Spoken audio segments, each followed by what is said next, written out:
The moon worked day in and day out, but it often went unnoticed. The moon was always in the sky, shining especially bright through the dark nights. When it was very big and full, it could illuminate whole fields and streets, covering everything in a beautiful white glow. On nights when the sky was very clear, the moon could even shine through people's windows.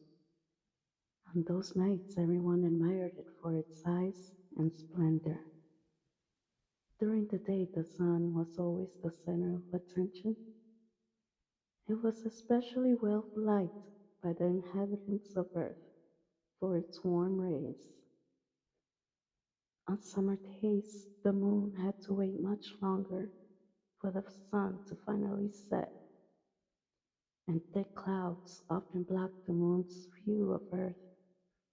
On some days, heavy rains meant that the moon had to try to shine through solid fog and dark clouds, but often couldn't manage it.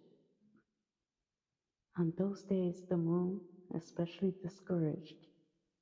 Nobody sees me anyway, the moon would mutter, feeling sorry for itself and the faint flickering stars around it. Still, evening after evening, the moon waited for its time to shine, often saying, "Come on, clouds, pass quickly." When it was finally dark enough, the moon will gently begin to wake the stars and encourage them to shine. Each evening, the moon made sure all the stars were ready on time to shine and sparkle high in the sky in case it was clear night. On clear nights, all the attention belonged to the stars and the moon, and sometimes the stars were so happy that they danced across the sky, leaving long trails of light behind them. One day, the clouds spread so far that for weeks there was no way to shine through. The stars tried to keep each other happy by telling jokes and stories, and the moon did its best to keep everyone awake for nightfall in case the clouds cleared. This went on night after night, with the moon and the stars all hoping that the cloud coverage would dissipate.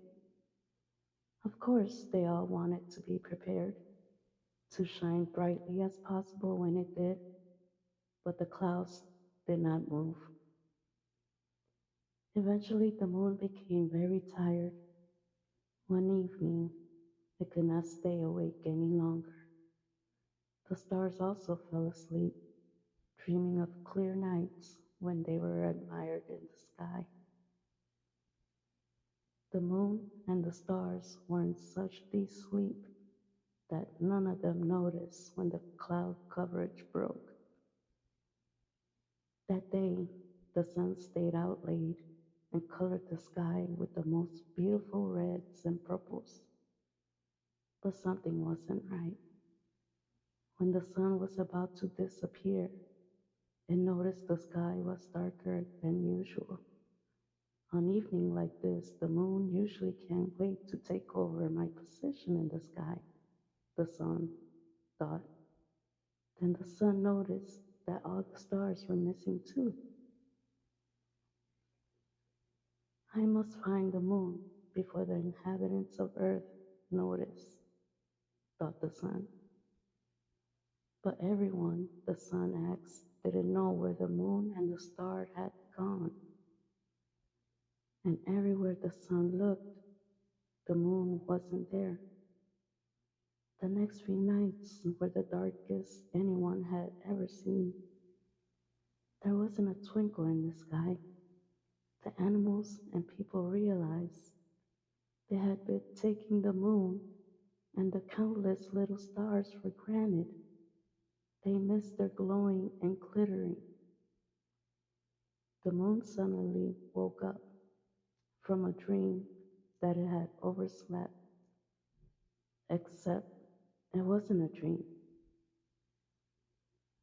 Nervously, the moon looked around and was startled to find that the night was pitch black and that all of the stars were fast asleep.